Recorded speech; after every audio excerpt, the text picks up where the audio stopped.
కూటమి ప్రభుత్వం అంటే ఒక కులానికో ఒక మతానికో చెందిన ప్రభుత్వం కాదు. ప్రతి కులాన్ని, ప్రతి మతాన్ని ఆర్థికంగా, సామాజికంగా పైకి తెచ్చే ప్రభుత్వం.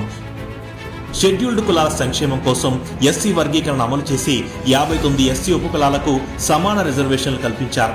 ఎస్సీ సబ్ ప్లాన్ కింద ఇప్పటి వరకు 49,831 కోట్ల రూపాయలకు పైగా నిధులు కేటాయించారు. ఇల్లు కట్టుకోవడానికి ప్రభుత్వ పథకంతో పాటు అదనంగా 50,000 రూపాయల సహాయం, 200 యూనిట్ల ఉచిత విద్యుత్ను అందిస్తున్నారు. షెడ్యూల్డ్ తెగల సంక్షేమం కోసం ఎస్టీ సబ్ ప్లాన్ కింద ఇప్పటి వరకు 21,211 కోట్లకు పైగా నిధులు కేటాయించారు.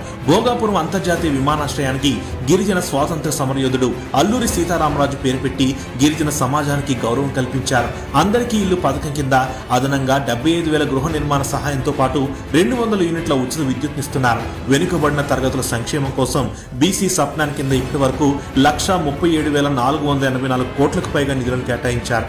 స్థానిక సంస్థలు నామినేటెడ్ పదవుల్లో బీసీలకు 34% రిజర్వేషన్ ఆమోదించారు. చేతి వృత్తుల వారిని ఆదుకోవడానికి 1,000 కోట్లు కేటాయించి ఆదరణ పథకాన్ని తిరిగి ప్రారంభించారు. స్వర్ణకారుల కోసం ప్రత్యేక కార్పొరేషన్ ఏర్పాటు చేశారు.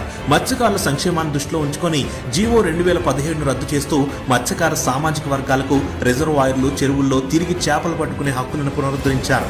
మత్స్యకార సేవలో పథకం కింద వేట నిషేధ కాలంలో ఒక్కొక్కరికి 20,000 ఆర్థిక సాయం అందిస్తున్నారు. దీనికోసం 2 ఏళ్లలో 521 కోట్ల నిధులు విడుదల చేశారు. ఈ పథకం ద్వారా ఏటా సుమారు 130,000 మంది మత్స్యకార కుటుంబాలు లబ్ధి పొందుతున్నాయి. చేనేత వృత్తిదారులకు చేయూతగా హ్యాండ్లూమ్లకు 200 యూనిట్లు, పవర్లూమ్లకు 500 యూనిట్లు ఉచిత విద్యుత్ ఇస్తున్నారు.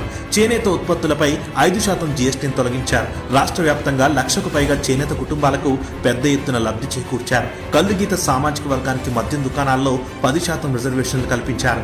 రాయితీ లైసెన్స్ ఫీజులతో కూడిన పారదర్శక లాటరీ వ్యవస్థను అమలు చేశారు.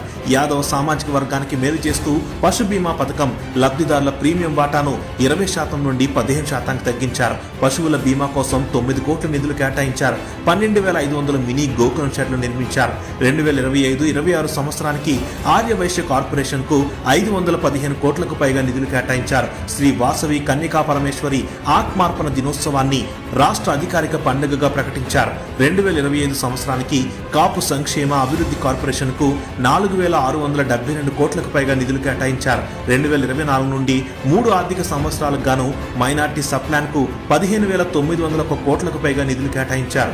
అర్చకులకు 15,000, ఇమాంలకు 10,000, మౌజన్లకు, పాస్టర్లకు 5,000 గౌరవ వేతనం, వేద విద్యార్థులకు 3,000 స్టైఫండ్ అందిస్తున్నారు.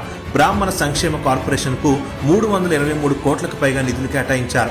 రాష్ట్రంలో 21 దేవాలయాల్లో భక్తులకు నిత్యాన్నదాన పథకాన్ని ప్రారంభించారు.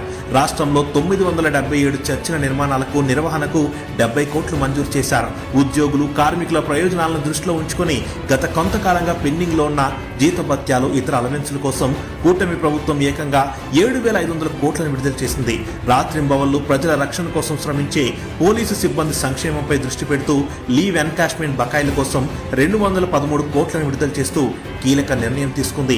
5,757 మంది కానిస్టేబుల్ అభ్యర్థులకు నియామక పత్రాలను అందజేసి స్టైఫండ్ను 4,500 నుండి 12,500కు పెంచారు.